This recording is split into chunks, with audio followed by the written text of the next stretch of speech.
want to stress about being recursive or smart. Hearing so many messages over the past has greatly attuned me, consciously and awareingly, to few truths. One, whatever I love truly is untouchable. It's unseeable. It's truly unknowable. It's truly undefinable. It's truly immeasurable. You have a better chance of measuring a shoreline than you do what we have been chasing.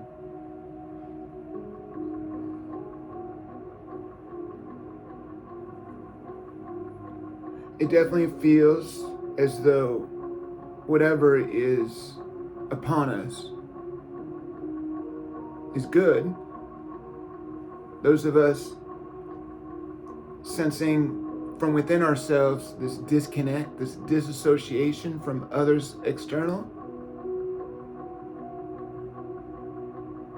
it's primitive intelligence.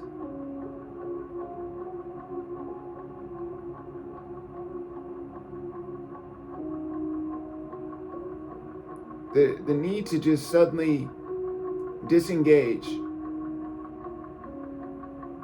was a hunter squatting in the bushes with his back to home, mind you, and then some just didn't feel right. So Hunter stood up and left. Didn't question it, just didn't feel right, all of a sudden left. What I and others experience is that missing out sensation. You know, if you're even sort of comfortable in life, $20 in your pocket, it makes you feel like you can do something with your life, even if it means taking a walk to give it away. And when you don't, what'd you miss out on?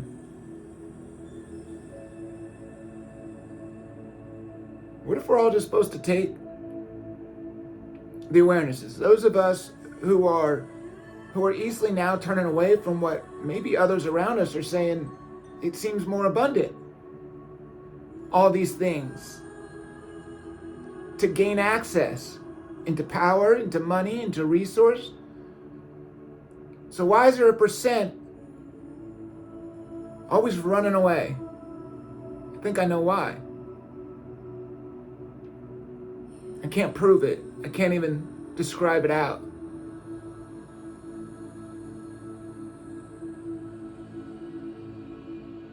I don't think some things were meant to happen. I don't believe that September 11th, 2001 was supposed to happen.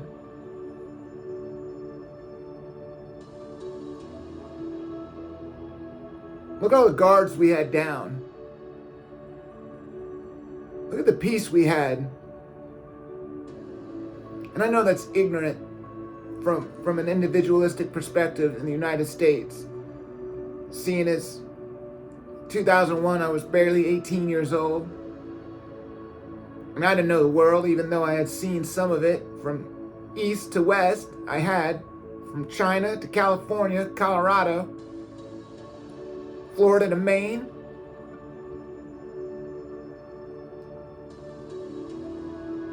And yet, September 11th happened, and what I think happened is a lot of people were supposed to be staying in certain places, moved. You hear what we're saying? When September 11th, 2001 occurred, people got scared, people ran away, people from over there went over here, people from here went over there to go help, to think about how COVID did that for us decades later. Almost 20 years to the date, COVID. Another sort of epicenter of moving people, and that was supposed to secure us inside, yet data centers are showing up where we thought it was going to be a Dollar General at best, if maybe an apartment complex, and it's a data center.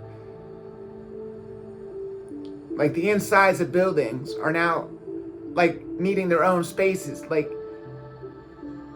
Amazon can't just have an IT office. Like most traditional office buildings, you can source all the information technology resource you need from an office within the same building. And yet it's like Amazon's got IT offices everywhere, and then they're right next door to us. And then no wonder we don't want to go outside and talk to our neighbor. It's a data center.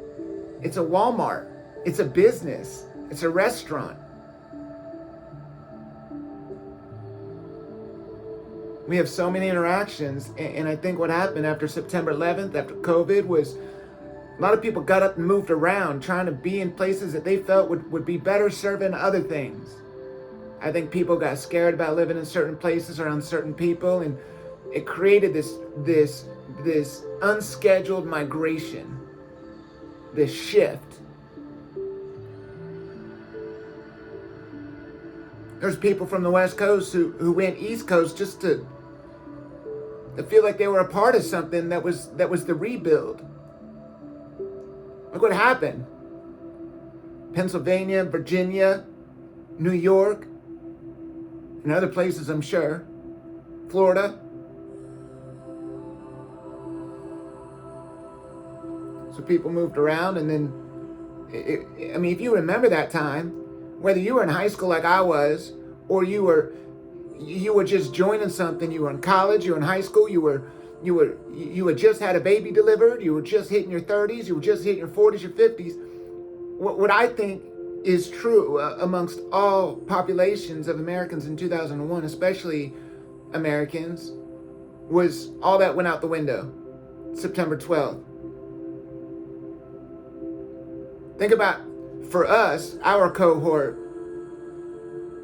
senior in high school, suddenly it was all the colleges that people were talking about, all of the dreams and the goals. It was suddenly people were joining the military. Suddenly people were going to go to this college and do terrorism.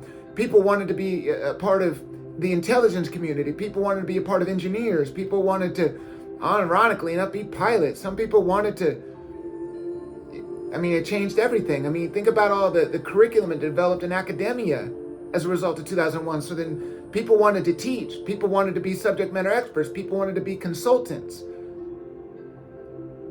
So many things started after 2001 on September 12th, and as a result of September 11th, that none of us are the same today. So we do not live in a world that we would have lived in had it just been September 11th, 2001, like it was September 10th, 2001. Rather insignificant that we talk so much about a day and we don't talk about the days up to it. Why wasn't there a day more significant to us than the day of? I think it's interesting.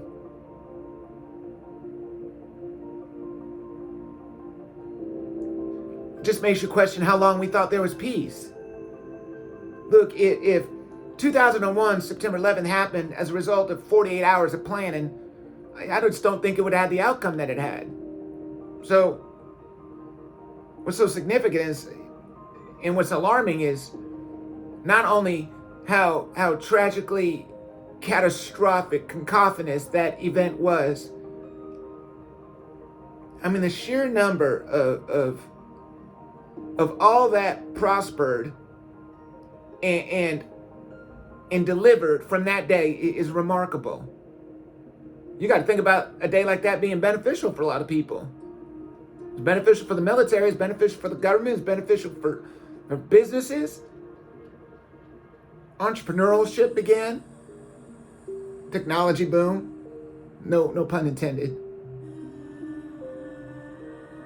And because it forced technology to development, people started feeling insecure. They put barricades up in front of places that we would walk on all the way up to the terminal gate with our loved ones, watching the plane take off, getting hero points for that. And then all of a sudden, you couldn't even pull up. You just had to drop them off outside the property line of the airport and wave them goodbye from there. But the line was so long, you didn't want to fly. And then because of everything that happened, you don't want to fly. But everything changed. And so here's what I think, though. I think a large population of really resilient humans prospered. They just tucked their chin in and said, you know what? Okay. And we're talking from elementary students to 80-year-olds. You think about how President Carter and his wife so dearly loved Habitat for Humanity through it all.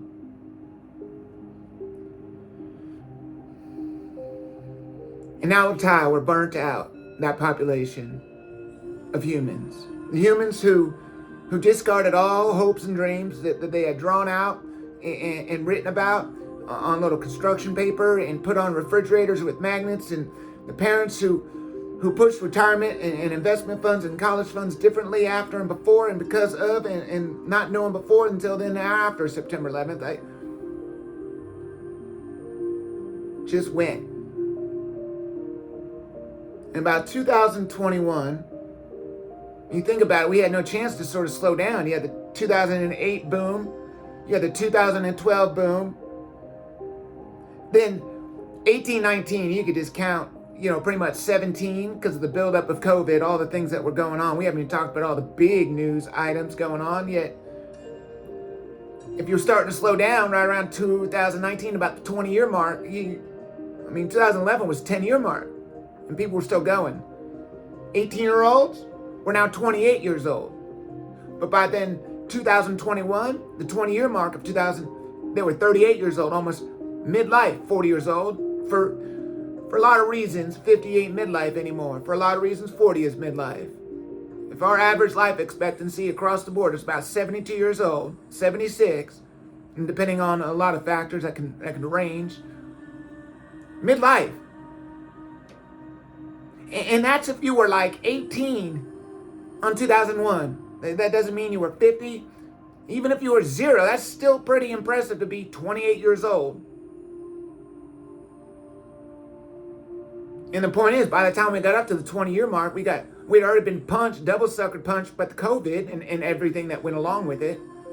All the technology rebooming. Because 2000, right, we had the two YK crises, but then AOL and Gateway, they just sort of unfolded, and Apple and everybody else with the iPod and the shuffle and all that stuff just went viral, went weird and wonderfully.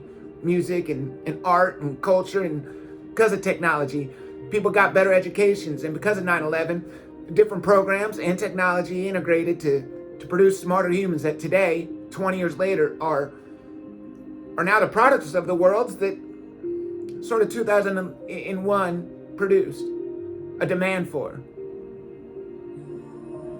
I don't know, it's like, if you think about how quiet 1990 to 2001 was, sort of as a 1990s kid, we were.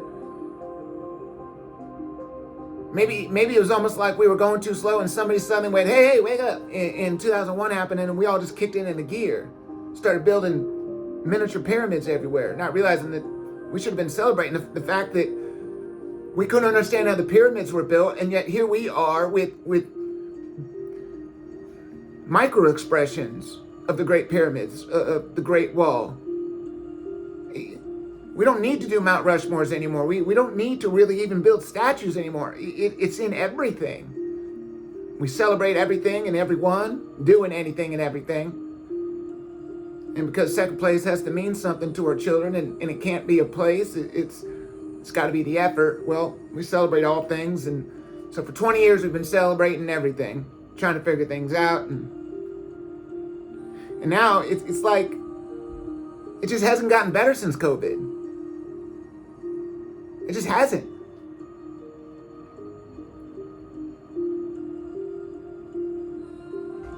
People are angry, but they don't know who to talk to, and then everybody feels bad because they're saying the same thing, but then they're also trying to be respectful and say sorry that they don't mean to be so, and such, and so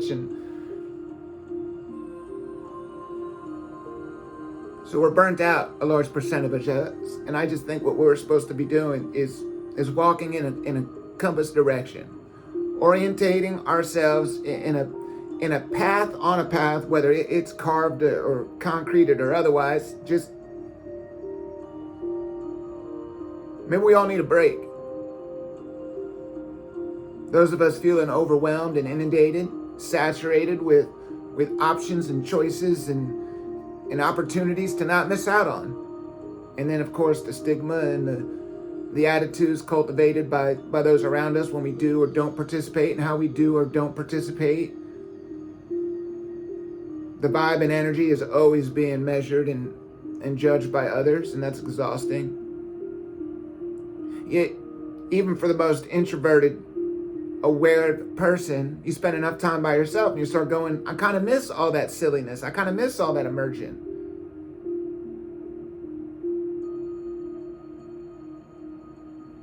Look, if you think about evidence of early civility, humans lived in packs. And then why do we all exist in the way that we do today? Because there just kept being migrations and integrations and immersions and mergers and overlaps and overrides and coexistence and making them exist codependently. It's also we don't know who our people are anymore. We don't see the threat like a group of people moving through the trees or on the river in a boat with a flag raised to saying who they are. We don't know who anybody is. We don't get enough time and space to be ourselves. There's so much integration that if you don't integrate to yourself, you won't fit in anyways. If you don't carry a cell phone in your pocket, wherever you go, you're going to feel left out. Not that that should be true. Not that that is true. You could forget your phone and yet you'll feel something when you go to space. You don't have what everybody else has. But you can't just carry a phone in your pocket. It's gotta be functional.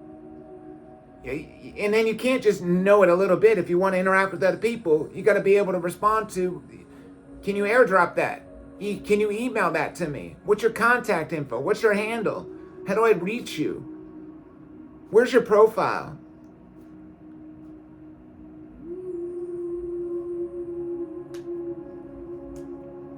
It's like issued items being a human. It feels like without material products, without tangible material, who are you? And that's what's confusing intrinsically for a lot of us. We want to interact with our phones. We want to interact with eateries. We want to act normal and not so awareingly in the spaces of recreation and learning and even judgment, and where politics are debated, where comedy is expressed appropriately and inappropriately. We want to, and yet you can't just walk through this world naked, so you got to put on clothes. But if you're aware, you'll say, it doesn't matter what I wear. And so you'll just say, okay, I'll just go get some clothes. So you'll go to the store, but then you'll say, what store am I going to go to? Right then and there, you're not just born into a closet. You develop a closet. You develop a style, a tone, a look. Well, how do you discern that? And then that doesn't change every day. That doesn't change throughout the day. Of course it does.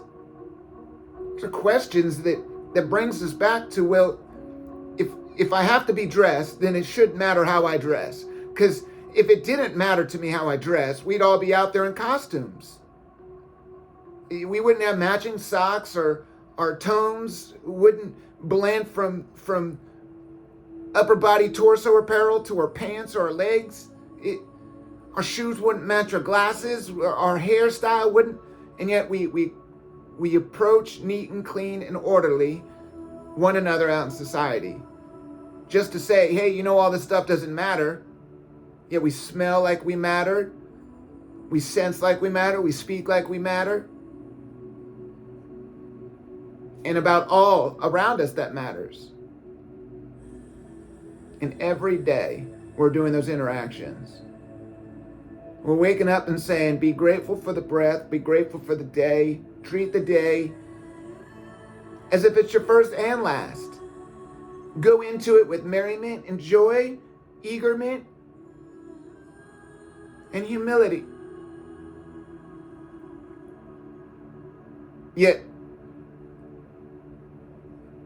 you can't just wake up anywhere saying that. You'll still have to go from that position in awareness and statement to putting on clothes. And I dare it to be challenged by anybody that says they don't care, they just throw anything on. But you don't. Because why don't you put on the clothes that you wore yesterday? Why don't you put on her clothes? Why don't you put on his clothes? And you're about to say, well, because size, color, style. Well, then it matters. You start being real intrinsic and aware with yourself. You start getting mad that it matters.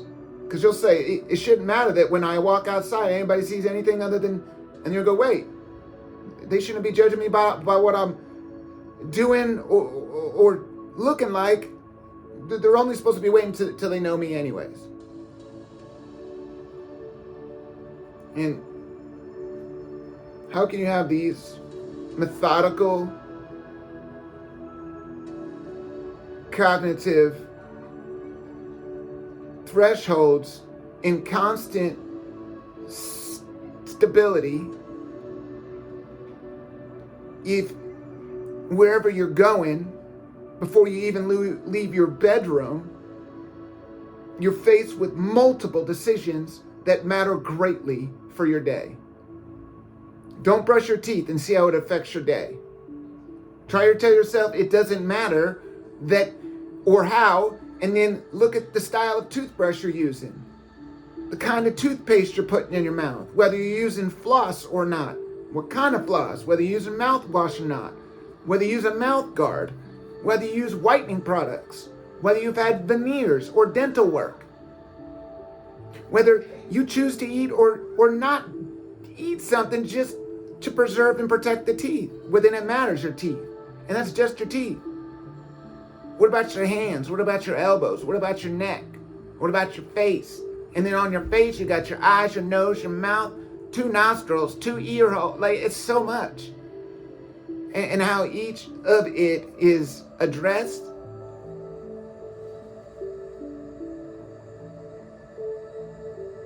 In 2001 put so many of us in high gear.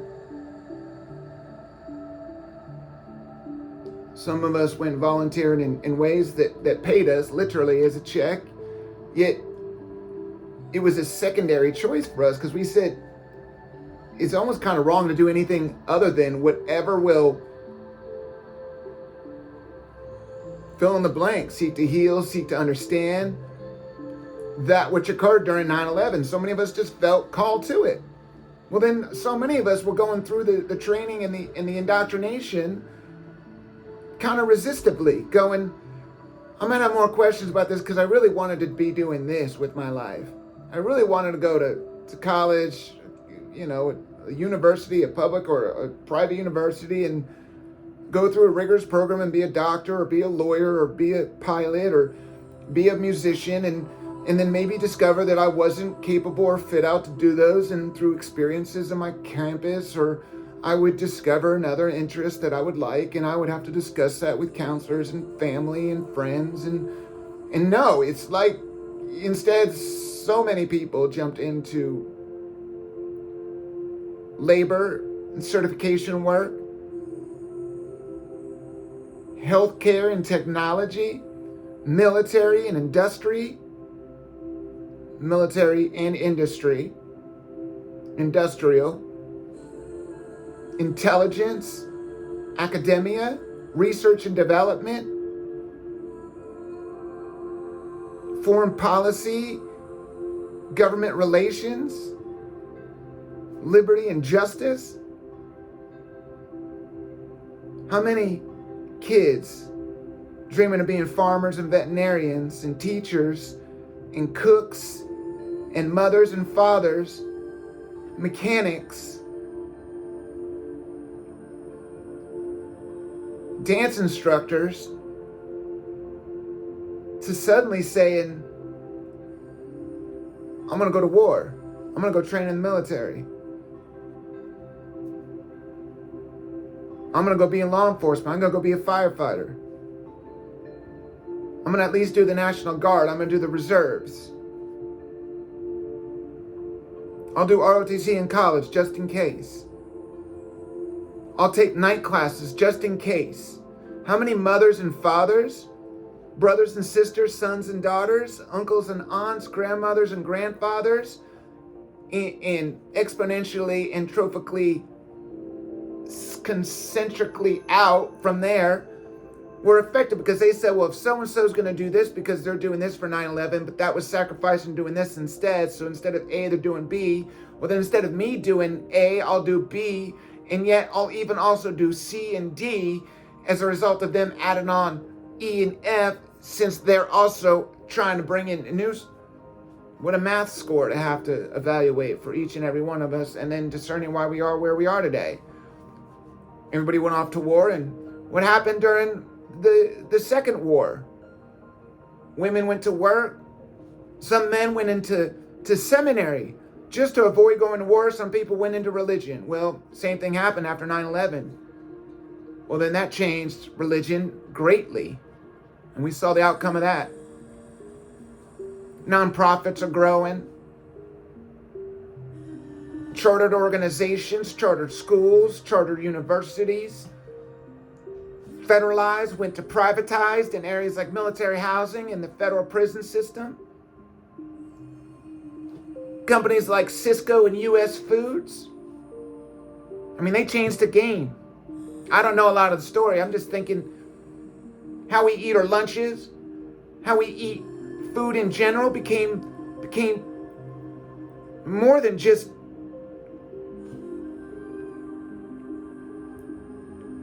the struggle of commercials. You know, as a kid, that was the parental challenge in the 90s, was keeping your kids from seeing commercials.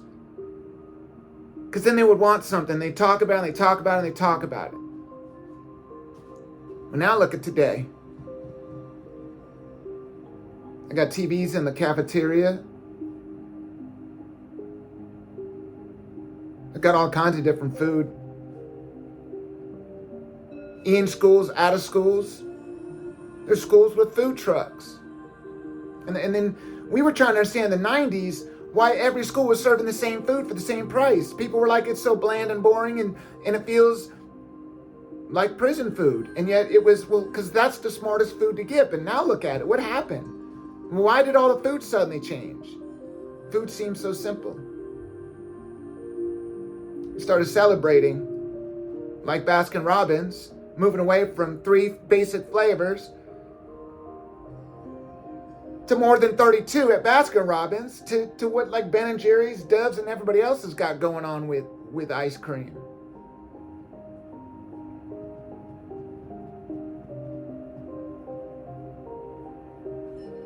So now we have abundance of everything because we have 8 billion people. We'll say, why do we have so many Walmarts? But you go to one Walmart and you're like, it's not enough Walmarts. Why is there so many people here?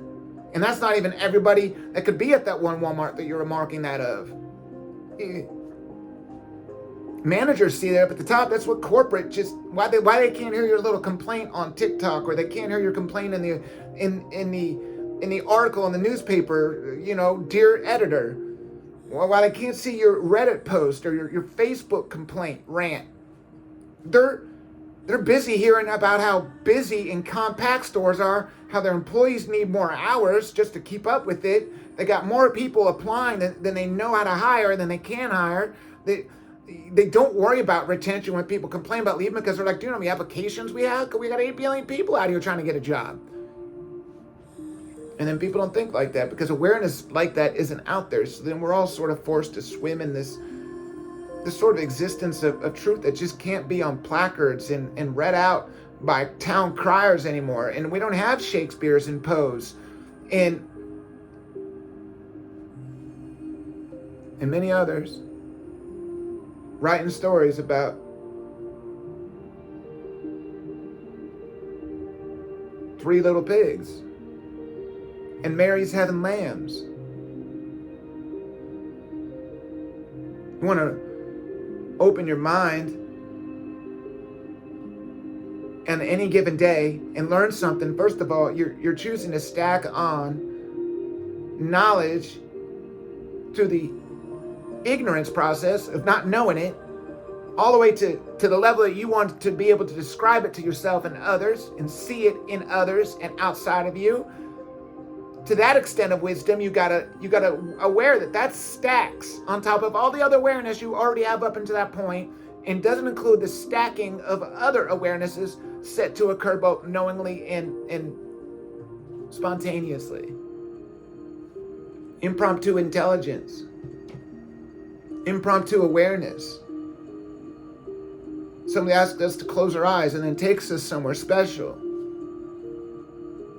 That's impromptu awareness, and yet if you're not ready for it, it's overwhelming. It's a bad thing. You can imagine being surprised with something that to somebody else is good, but to you overwhelms you. It's like going to an electronics store. It's like going to Best Buy and saying, I could have it all, but I only need one thing. Yet that one thing is in multiple options, like a car, a make, and a model. It's not just a Ford truck. What kind of truck? An F-150. You sure it's not a 250 or a 350? What about a 550 or a 600?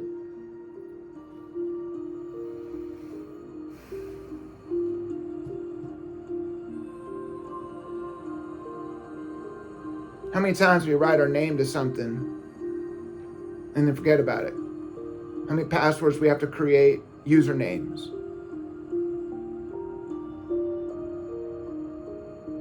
How many IDs some of us have to walk around with to prove all the things that we have to prove in a given moment? That sense and burdenness of, quote, feeling as though you have to have the things in your life that you awaringly to yourself and to others transparently admit as being difficult, overwhelming, addictive, loud, distasteful, uncomfortable, shameful, excitable. Because you have to accept. And that's what you'll say. Sometimes the phone makes me feel, and then you can fill it in. But then you can close it out with, yet I need it. And living in between two truths of knowing you do and knowing you don't is troublesome. It's very troublesome.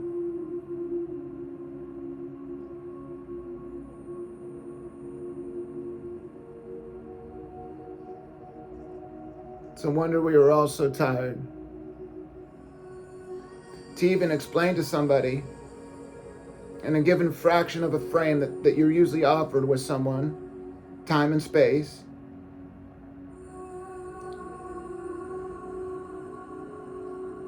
points, highlights, bullets, lines, rows, columns, quick, easy,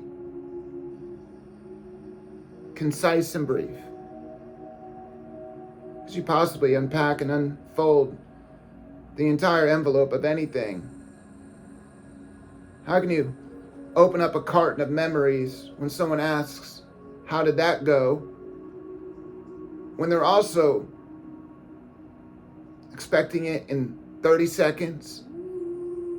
They're distracted with the entanglement of their particles, their interfaces of life, their clothes, their makeup, their wallet, their truck, their shoes, their glasses, their stomach, their hunger, their fatigue, their relationships, their commitments, their time frame, their response, their question, their boredom, their disengagement, their distractions, their subconscious, their peripheral awarenesses, not counting the unmentionables that we carry with us in metaphorical and parabolic ways, in our heart, in our pockets, in our eyes, in our hands, in our phones, in our wallets, and it goes on. Beliefs, faiths, spirits, goals, ambitions, boundaries, thresholds.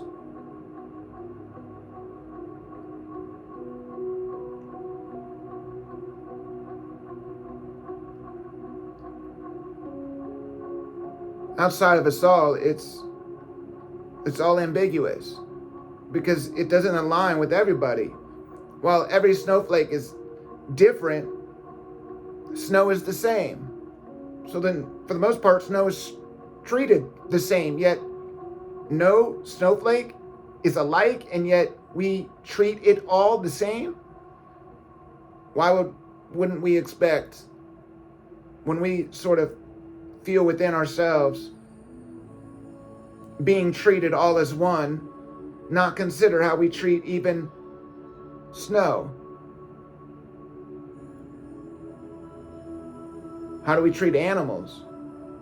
How do we treat infants? Why is there even an argument about what is or what isn't about the life of a baby?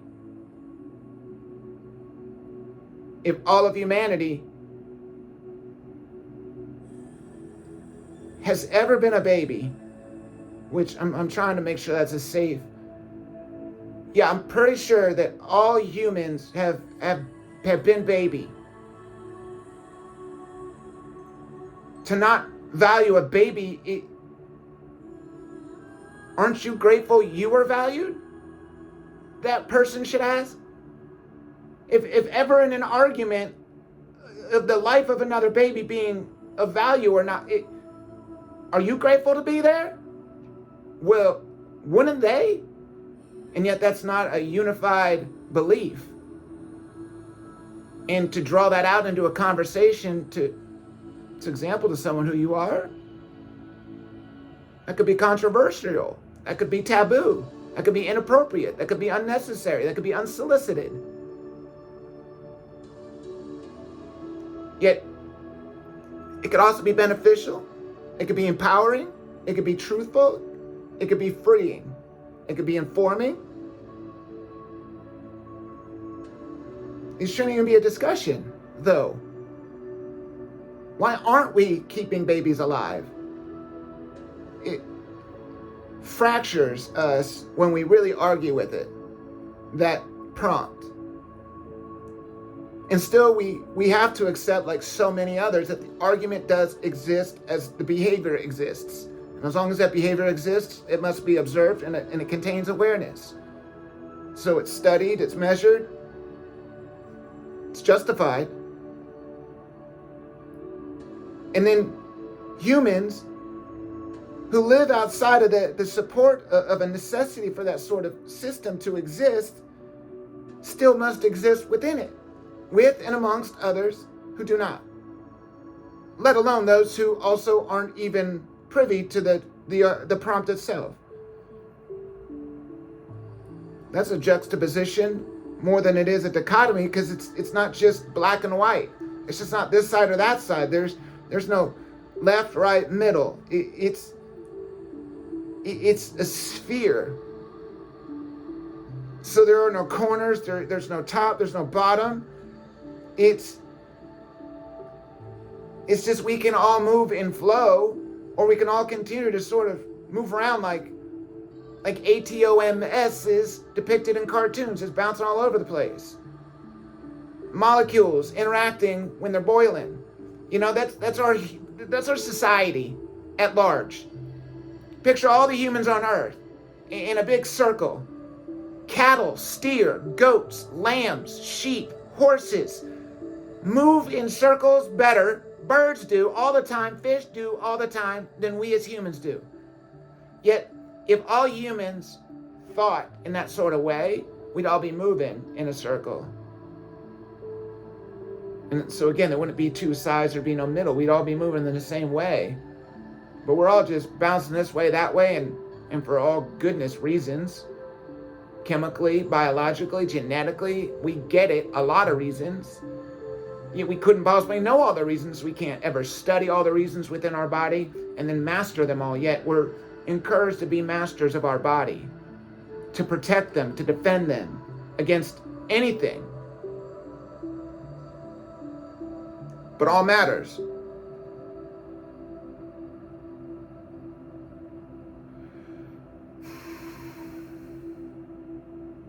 I've become very comfortable with my eyes closed.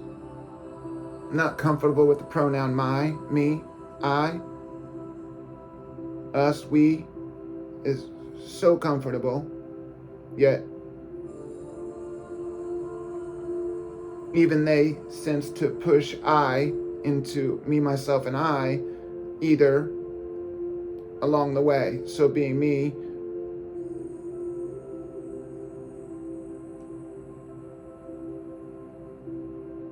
the myself is the person that my loved ones get to see. They get to see myself. The world, I hope, sees I when we're out. Peace and tranquility. Proximity and transmission.